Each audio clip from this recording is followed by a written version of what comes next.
Assalamualaikum dan selamat sejahtera. Saya Nurul Wafa binti Abdul Halim bersama dua orang rakan lain iaitu Nurul Atikah binti Muhammad Said dan Nurul Jannah Afirah binti Ayub akan membentangkan tugasan kerja khusus 1 bagi kursus EDU 2102 Sosiologi dalam Pendidikan. Di antara intipati pembentangan ini ialah: pertama, definisi sosiobudaya dan kepelbagaiannya; kedua, analisis dan banding beza sosiobudaya di sekolah; ketiga, implikasi kepelbagaian sosiobudaya terhadap pendidikan di sekolah; dan yang keempat, peranan guru sebagai ejen sosialisasi. Pertama, definisi sosiobudaya dan kepelbagaiannya. Terdapat banyak takrifan berkenaan budaya ataupun sosiobudaya daripada tokoh-tokoh dan ahli sosiologi, antaranya Muhammad Taib Osman.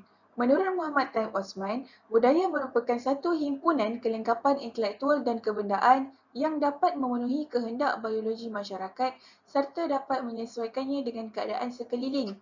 Pernyataan ini turut dinyatakan di dalam Modern Dictionary of Sociology yang mengatakan bahawa kebudayaan sebagai satu cara hidup manusia yang meliputi kehidupan kelompok sama ada ia bercorak kebendaan ataupun tidak.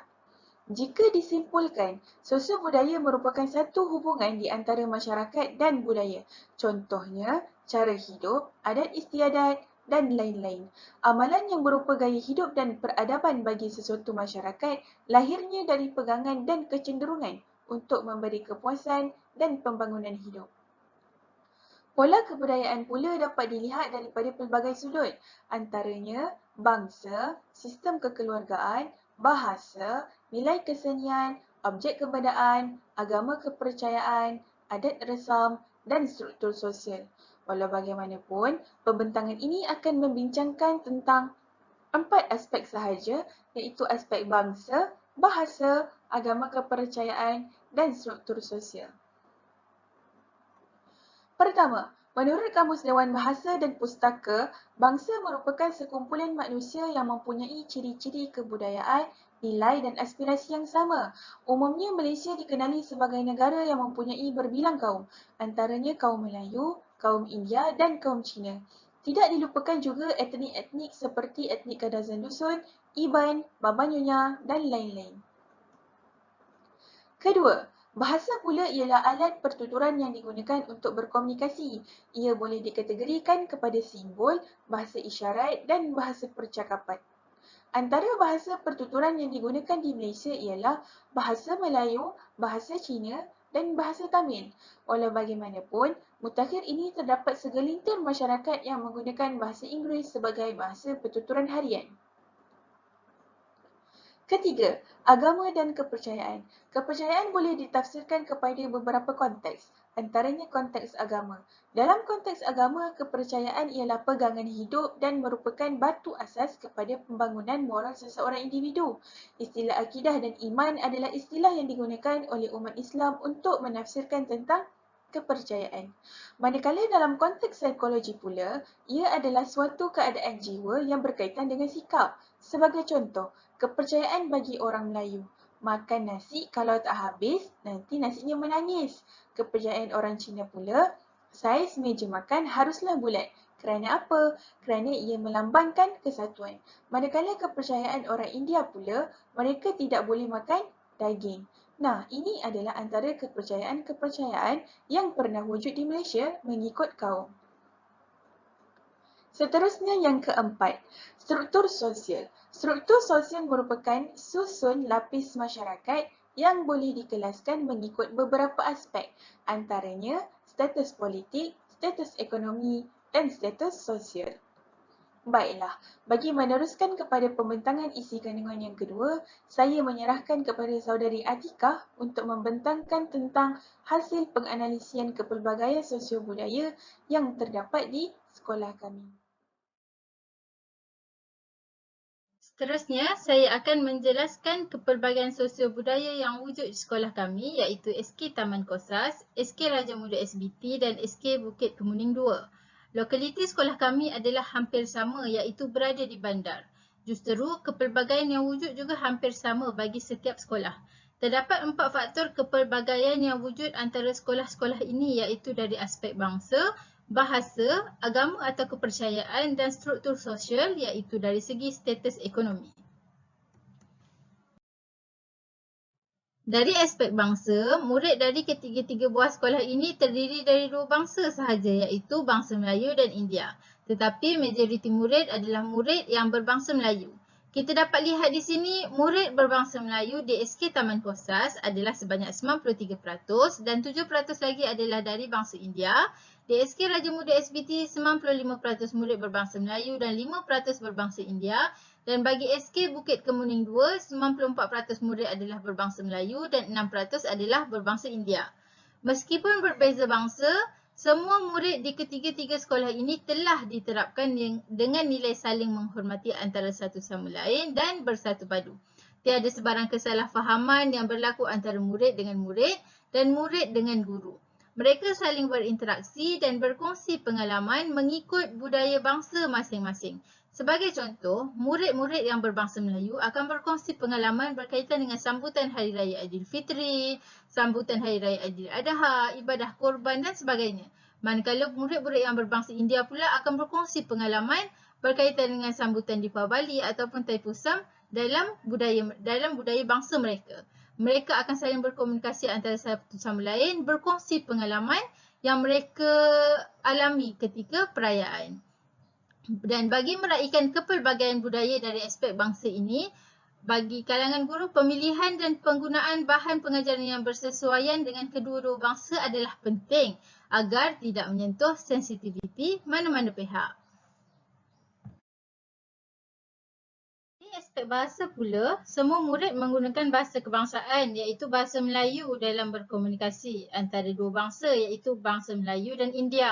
Disebabkan lokaliti sekolah kami yang berada di bandar dan kebanyakan murid adalah dari keluarga yang berlatar belakangkan korporat, penguasaan dan penggunaan dalam bahasa Inggeris dalam kalangan murid adalah lebih dari bahasa Melayu sendiri. Sehingga kan ada dalam kalangan murid yang berbangsa Melayu tidak mampu berkomunikasi dengan bahasa ibunda mereka sendiri iaitu bahasa Melayu. Perkara ini memberi kesan dari sudut yang positif dan juga negatif. Dari sudut negatif, murid yang tidak memahami dan tidak boleh berkomunikasi dalam bahasa Melayu akan tercicir dan tidak melaksanakan tugasan yang diberikan kerana tidak faham dengan arahan yang diberikan oleh guru. Perkara ini akan berlaku secara berterusan sekiranya murid dan guru tiada inisiatif untuk menyelesaikan masalah ini. Dari sudut yang positif pula, guru dan murid lain akan berusaha untuk menguasai bahasa Inggeris agar interaksi boleh berlaku dengan baik dan ia menjadi satu dorongan kepada murid lain untuk berusaha berkomunikasi dengan bahasa Inggeris secara fasih.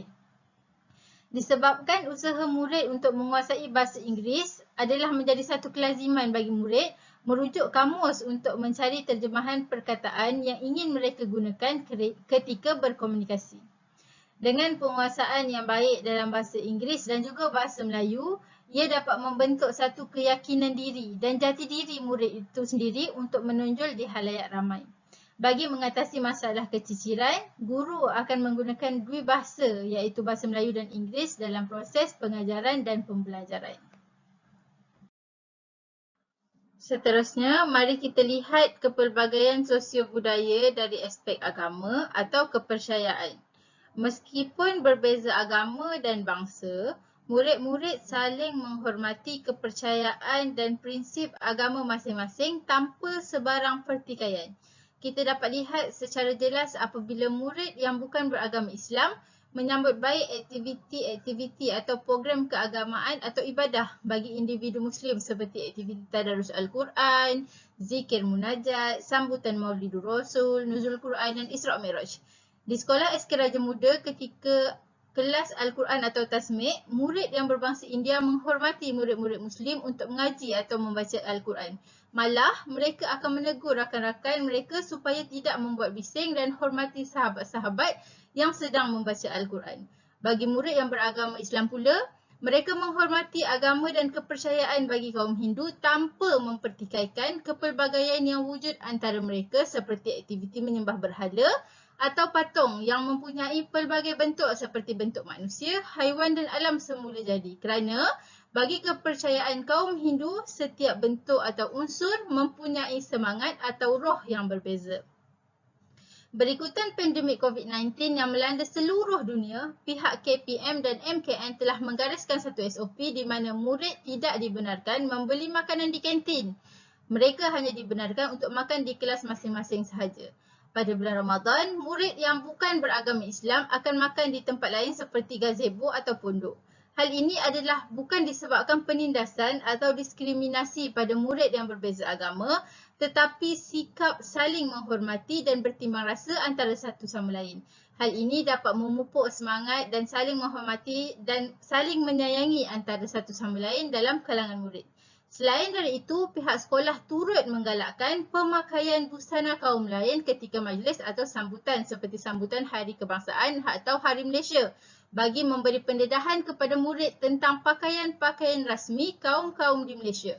Galakan sebegini merangsang pemikiran yang kritis dalam kalangan murid, ibu bapa dan guru sendiri bagi menginovasikan pemakaian-pakaian rasmi kaum lain tadi tetapi dengan masih lagi menjaga dan mematuhi hukum menutup aurat bagi Muslim. Aspek yang terakhir kita akan sentuh adalah berkaitan dengan struktur sosial dari segi status ekonomi. Murid dari ketiga-tiga sekolah ini terdiri daripada 50% murid yang berkeluarga berada ataupun kaya, 30% murid dari keluarga yang sederhana dan 20% murid dari keluarga yang kurang berkemampuan. Pihak kerajaan dan sekolah cakna akan perbezaan ini dan mengambil inisiatif menyalurkan sumbangan seperti bantuan awal persekolahan dan bantuan rancangan makanan tambahan RMT. Hal ini bertujuan bagi memastikan murid tidak ketinggalan atau tidak merasa terpinggir atas faktor perbezaan status ekonomi keluarga masing-masing. Penelitian pada data maklumat murid dan keadaan semasa murid itu sendiri bagi memastikan kestabilan antara murid adalah penting agar proses pengajaran dan pembelajaran dapat dilaksanakan dengan berkesan. Pihak sekolah dan PIBG turut menyalurkan bantuan-bantuan sempena perayaan seperti Hari Raya Aidilfitri dan Deepawali dengan memberikan bantuan berupa bekalan makanan ataupun wang ringgit kepada keluarga yang kurang berkemampuan. Selain itu, pihak sekolah dan PIBG turut membantu dalam menyediakan bahan keperluan bagi melaksanakan aktiviti-aktiviti atau projek untuk subjek seperti pendidikan seni visual, sains serta reka bentuk dan teknologi supaya tidak membebankan keluarga atau ibu bapa yang kurang berkemampuan. Disebabkan pandemik COVID-19, sekolah-sekolah terpaksa ditutup, maka proses pembelajaran turut berubah dengan pelaksanaan pengajaran dan pembelajaran di rumah atau sinonim dengan singkatan PDPR. Pihak sekolah dan PIBG cakna dengan keperluan murid terutamanya ketika pelaksanaan PDPR atas kekangan peranti yang terhad atau rangkaian internet yang terhad menyebabkan murid ketinggalan. Justru itu, pihak PIBG dan pihak sekolah bertindak dengan mengumpulkan dana dan peranti-peranti yang sudah tidak digunakan tetapi masih berfungsi dengan baik dari kalangan guru sendiri dan ibu bapa yang berkemampuan untuk diberikan kepada murid-murid yang kurang berkemampuan untuk digunakan semasa proses PDPR dijalankan.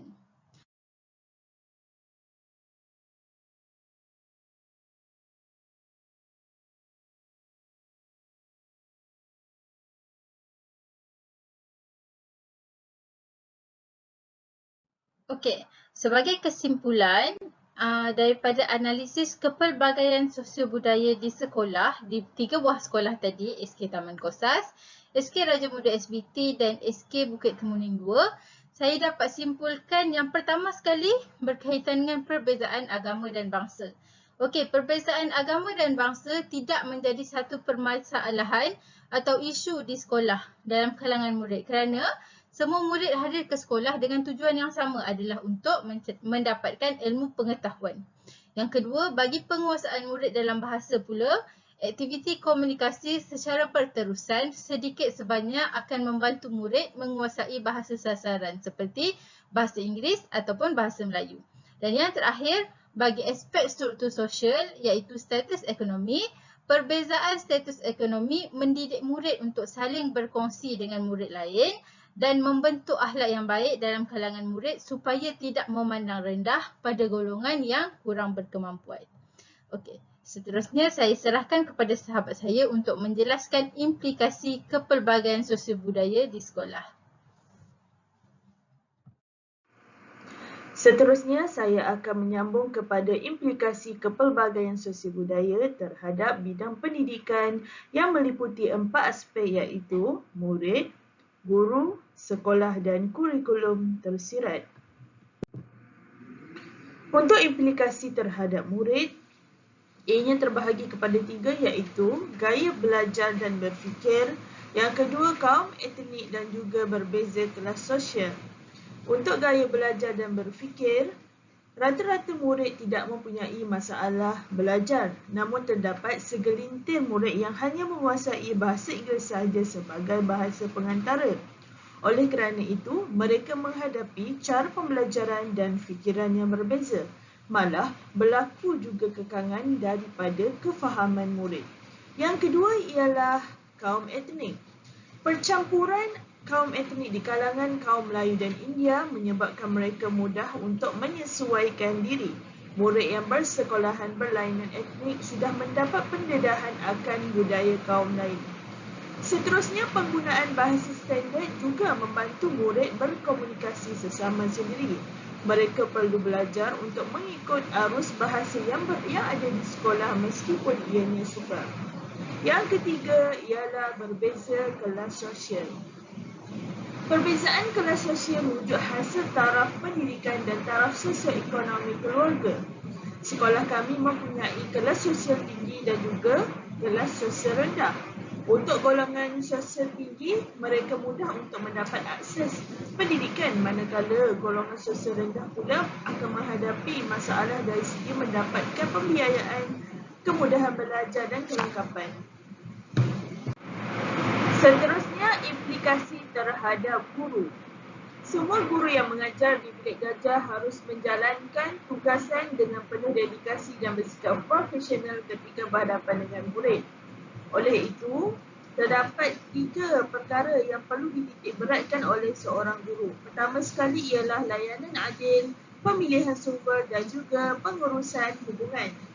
Yang pertama ialah layanan adil.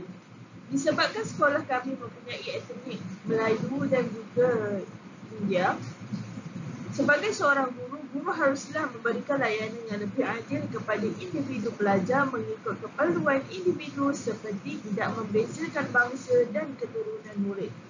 Yang kedua, guru harus mencampurkan penglibatan murid tanpa mengira status bangsa yang berbeza. Yang kedua ialah pemilihan sumber. Guru harus menyediakan sumber tambahan yang sesuai dengan pengalaman, pengetahuan dan juga budaya pelajar. Pemilihan sumber yang baik perlu dilihat daripada penggunaan bahasa dan istilah yang tidak berunsur sensitif dari segi gender, etnik dan kepercayaan. Pemilihan bentuk bahasa malah tidak juga prejudis terhadap murid. Seterusnya ialah pengurusan hubungan. Pelajar yang terdiri daripada etnik, taraf sosioekonomi, latar belakang serta kawasan penempatan yang berbeza, guru haruslah merancang aktiviti pembelajaran sesuai dengan semua aspek yang telah disebutkan tadi. Seterusnya ialah implikasi terhadap sekolah. Implikasi terhadap sekolah juga terbahagi kepada 3 iaitu jenis sekolah, lokaliti sekolah dan juga kepimpinan sekolah. Untuk jenis sekolah, sekolah kami mempunyai kaum India dan kaum Melayu. Oleh itu, sosial budaya yang dipengaruhi di sekolah ini ialah daripada kalangan amalan budaya Melayu. Meskipun berlaku pencampuran antara etnik yang berbeza ini, namun majoriti budaya yang diamalkan di sekolah ini ialah budaya Melayu. Ianya berbeza daripada sekolah lain yang tertumpu kepada etnik yang berfokus seperti sekolah jenis kebangsaan Cina dan juga sekolah jenis kebangsaan Tamil. Yang kedua ialah lokaliti sekolah. 3 buah sekolah ini daripada SK Taman Kosas, SK Bukit Kemuning 2 dan juga SK Raja Muda SBT terletak di bandar. Oleh kerana itu, kebanyakannya disertai oleh pelbagai latar belakang sosial budaya. Dan kerana terletaknya sekolah ini di bandar, mereka mudah untuk mendapat pelbagai kemudahan. Dari segi masalah, mereka kurang mengalami masalah kekurangan guru, pertukaran guru dan juga prestasi yang rendah. Seterusnya ialah kepimpinan sekolah. Sekolah bergantung kepada gaya kepimpinan pengurus sekolah. Kepimpinan sekolah juga mewujudkan iklim sekolah yang mesra, memotivasikan dan kerjasama sebagai sebuah pasukan. Pihak kepimpinan sekolah juga perlu saling bekerjasama antara komuniti. Akhir sekali ialah implikasi terhadap kurikulum tersirat. Implikasi kurikulum tersirat terbahagi kepada 3, iaitu budaya sekolah, struktur organisasi sekolah dan juga konflik nilai. Untuk budaya sekolah, kurikulum tersirat terjadi berdasarkan 3 unsur berikut, iaitu kelompok, ujian dan kuasa. Pihak sekolah mencipta budaya sekolah seperti kepatuhan kepada autoriti, mematuhi peraturan sekolah, menepati masa dan lain-lain. Yang kedua ialah struktur organisasi sekolah. Pengurusan sekolah yang baik membentuk iklim sekolah yang memberi kesan kepada pengalaman pembelajaran pelajar secara langsung dan juga tidak langsung. Pihak sekolah mencipta struktur organisasi sekolah yang teratur seperti jadual waktu pembelajaran, penyediaan kemudahan, kelengkapan sekolah, bahan sumber dan lain-lain. Akhir sekali ialah konflik nilai. Disebabkan kepelbagaian sosiobudaya yang ada, guru mudah untuk bertindak prejudis terhadap pelajar yang bermasalah. Guru juga menempatkan pelajar yang kurang terlibat dalam proses pembelajaran di belakang kelas. Selain itu, guru juga mengelakkan pelajar-pelajar tertentu di dalam aktiviti yang disertai seluruh kelas disebabkan kesukaran berkomunikasi. Baiklah, diteruskan lagi dengan pembentangan isi yang keempat, iaitu peranan guru sebagai ejen sosialisasi. Guru selain berperanan sebagai penyampai ilmu pengetahuan am, guru juga merupakan penyampai maklumat ilmu kenegaraan, penyampai maklumat ilmu perpaduan, penyampai maklumat ilmu kebudayaan dan sebagai suri teladan kepada para pelajar. Hasil gabungan daripada kurikulum yang baik, kelengkapan guru dalam memahami tentang ilmu kebudayaan kaum lain serta gaya penyampaian yang kreatif, ia mampu untuk melahirkan sebuah generasi yang cintakan akan negara sekaligus melahirkan negara yang harmoni.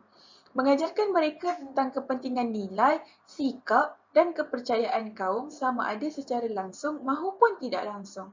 Sebagai contoh, melalui mata pelajaran sejarah dan moral, murid diajar tentang ilmu-ilmu kenegaraan yang dapat memupuk semangat patriotisme sekaligus membina warga negara yang bersatu padu dan cintakan negara. Dengan mengetahui dan memahami ilmu kebudayaan kaum lain, guru dapat menyampaikan konteks kebudayaan dengan lebih tepat kerana jika tidak, kekeliruan dan pertembungan yang tidak sihat akan berlaku. Walau bagaimanapun, usaha ini tidaklah terhad kepada guru yang mengajar mata pelajaran sejarah dan moral sahaja, akan tetapi guru dan pendidik secara keseluruhan. Dalam menyampaikan ilmu kenegaraan, guru perlulah menanam nilai sosial dalam diri pelajar seperti demokrasi, persamaan, toleransi, kefahaman budaya, hormat menghormati dan kerjasama antara kaum. Seterusnya dalam menyampaikan ilmu perpaduan, guru hendaklah menyemaikan semangat perpaduan dalam diri pelajar dengan memberi penghayatan terhadap ideologi negara. Dengan penghayatan ini, setiap pelajar mampu untuk membentuk satu identiti dan nilai kebersamaan. Yang ketiga, dalam menyampaikan ilmu kebudayaan kaum, guru perlu mendedahkan terlebih dahulu kepada murid tentang budaya-budaya bagi kaum lain, mengajar mereka untuk sentiasa peka dan bersedia dalam menambahkan pengetahuan tentang kepelbagaian budaya dalam masyarakat. Dan yang keempat, guru perlulah memiliki dan menunjukkan sifat dan sikap yang positif agar dapat menjadi suri teladan dan contoh kepada murid. Seterusnya, mengelakkan daripada menggunakan bahan pengajaran dan pembelajaran yang menyentuh isu-isu sensitiviti kaum. Di sini kami turut melampirkan sumber-sumber rujukan yang kami gunakan bagi melaksanakan pembentangan tugasan satu ini. Dengan ini, tamatlah sudah pembentangan kami. Sekian, wabillahi taufiq wal hidayah. Wassalamualaikum warahmatullahi wabarakatuh. Selamat sejahtera dan terima kasih.